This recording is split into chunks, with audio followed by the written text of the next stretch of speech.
আনন্দ, হই-হুল্লার সাথে প্রিয় মানুষ, অনেক বেশি মজা, নাচানাচি, খাওয়া-দাওয়া, রান্না-বান্না সবকিছু মিলিয়ে এত বেশি মজা হইছে জাস্ট বলার বাহিরে।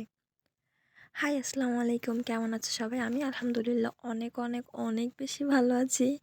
কারণ এই দিনে আমি না শুধু পুরো আমার ফ্যামিলির সবাই এত বেশি খুশি জাস্ট বলার বাহিরে। আর আজকে আমরা সবাই এত খুশি থাকার রিজন হচ্ছে আজকে আমার জানের বিয়ে। তো এজন্যই আমরা সব বোনেরা মিলে বিকালে বসে পড়লাম সবজি কাটার জন্য। জানের বিয়ে বলে কথা, সব কাজ তো গুছাই করতে হবে, তাই না? কোনো কাজ যেন অপরিপূর্ণ না থাকে সেটাই ট্রাই করতেছি আমরা। তো আমি, আমার চাচাতো বোন, তারপরে আমার বোন, আমার ননদ, তারপরে আমার বোনের বান্ধবী সবাই মিলে একসাথে কোটাবাটার কাজ করলাম। আর পেঁয়াজ রসুন এগুলো আমি আগে থেকে ব্যালেন্ড করে রাখছিলাম দুপুরেই। আর এগুলো কাটাকাটি করে পানি ঝরানোর জন্য রেখে দিছি। তো যাই হোক, সবাই একসাথে মজা করতে করতে সব কাজ কমপ্লিট করলাম। এদিকে আমার বোন হাজির। বাপ্পা, আমার মেহেদি পরায় দাও, আমার ভাইয়ের বিয়ে, আমি যদি মেহেদি না পরি তাহলে কি বিয়ে হবে? আমি বললাম আসলেই তো সত্যি কথা, চলো। তারপরে ওদের সবারই মেহেদি পরায় দিলাম। তারপর একটা মজার কথা, আনতে গেছি ফুল, যে দেখি তারা বাসায় নেই। না বলেই নিয়ে চলে আসছি। এটা কি চুরি হয়েছে? মনে হয় না। তো যাই হোক, এদিকে আমার ননদ, তার মেহেদি দেওয়া শেষই হয় না। এখানে একটু বাকি রয়েছে, ওখানে একটু বাকি রয়েছে। আমি বললাম আর কোথায় কোথায় বাকি আছে তোর, বের কর, সব জায়গায় দিয়ে দিই। তো যাই হোক, ওদের মেহেদি দেওয়া শেষ করে এদিকে ফুলের মালা গাঁথতেছিলাম। মালার গল্পটা কি হয়েছে এটা একটু পরেই বলবানি আপনাদের। তো যাই হোক, এদিকে সবারই মেহেদি দিতে দিতে আমার দেওয়ার জন্য মেহেদি অবশিষ্ট নাই।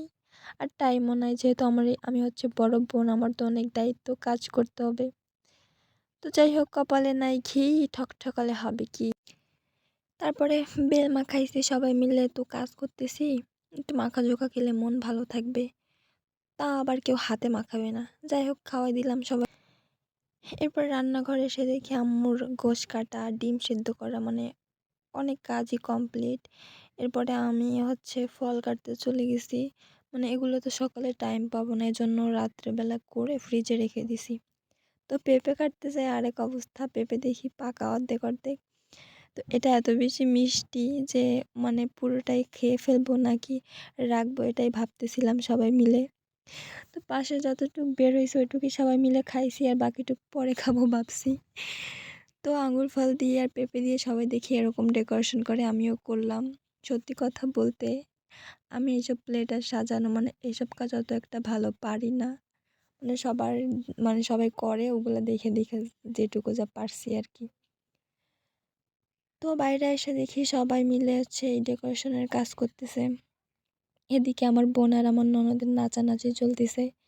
ভাইয়া মানে দুলাভাই, বড় দুলাভাই, আব্বু আর হচ্ছে নয়ন মিলে হচ্ছে ই করতেছে, ডেকোরেশন করতেছে। আর আমার জামাইটার এই সব কষ্টের কাজ করানো হইতেছে। আর আমার দাদি এপাশে রান্না বান্না শুরু করে দিছে, যেহেতু গোশ রাত্রে ভাজি করে রাখবে। তো ওই দিন আর রাতে ঘুমানো হয় নাই, সবাই মিলে অনেক মজা হয়েছে। ভোরবেলায় চলে গেছি ছাগল জবাই করার জন্য। এখন আমি তো এগুলা দেখতে পারি না। আমার যা বাপ পচাইতেছিল যে সারা রাত ঘুমাও নাই, ছাগল জবাই করা দেখবা, দেখে এখন কই চলে গেলা। তো আমি ভাবতেছি ওরা ছাগল জবাই করতে করতে আমি একটু মেহেদি পরে আসি, যেহেতু আমি মেহেদি পরি নাই। আর আমার ভাইয়ের বিয়ে আমি যদি মেহেদি না পরি তাহলে কেমন একটা ব্যাপার আপনারাই বলেন।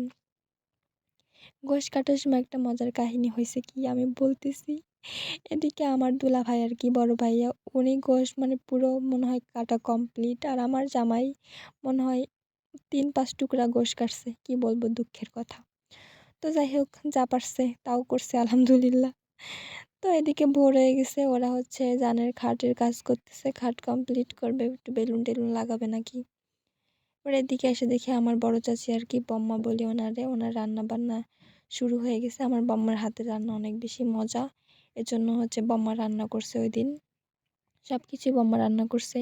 এদিকে আমার দাদি আর আপু হচ্ছে ওর পেটের মধ্যে নাড়ি ভুড়ি পরিষ্কার করতেছিল। আর আমি একটু সালাদ কেটে হেল্প করলাম। বড় বোন তো কত দায়িত্ব, শুধু সালাদ কেটে হেল্প করলাম। তো যাই হোক, এদিকে খাসি রান্না করা হইতেছে, খাসি, তারপরে হচ্ছে মুরগির রোস্ট। তো রান্না বান্না কমপ্লিট। এদিকে হচ্ছে প্লেট, তারপরে হচ্ছে গ্লাসে এগুলো সাজানো হইতেছে টেবিল টেবিল দেওয়ার পরে। আর এ হচ্ছে আমার জানের খাট, এখানে আমার ময়না বসবে। তারপরে আমি দেখতেছিলাম কি একটা অবস্থা, আমার জানেরও বিয়ে হয়ে যাচ্ছে। আর এদিকে হচ্ছে আমাদের চিফ গেস্ট, উনি হচ্ছে আমাদের প্রধান এবং প্রধান অতিথি। উনি সবার প্রথমে যে টেবিলে হাজির খাওয়া দাওয়ার জন্য।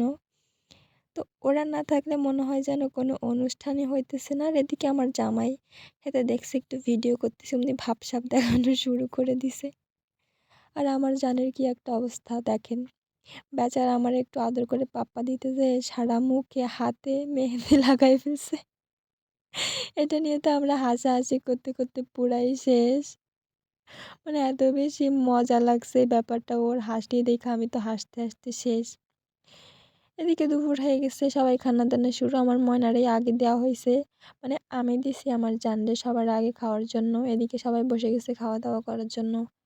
খাওয়া দাওয়ার পরে হচ্ছে আমাদের হলুদ, মানে এদিন প্রধানত অনুষ্ঠানটা ছিল হচ্ছে আমার জানের, মানে ওর হচ্ছে মুসলমানি একটু হলুদ দিয়ে গোসল ফোসল করাইলাম, এই আর কি।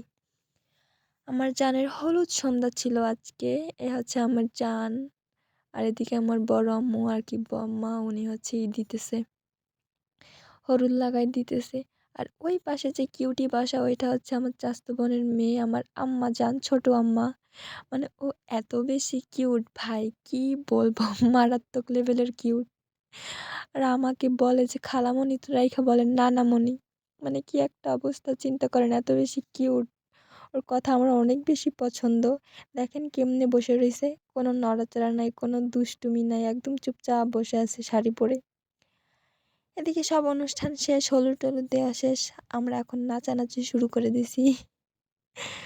তো যাই হোক, আমার জানার জন্য সবাই দোয়া করবেন। আল্লাহ হাফেজ।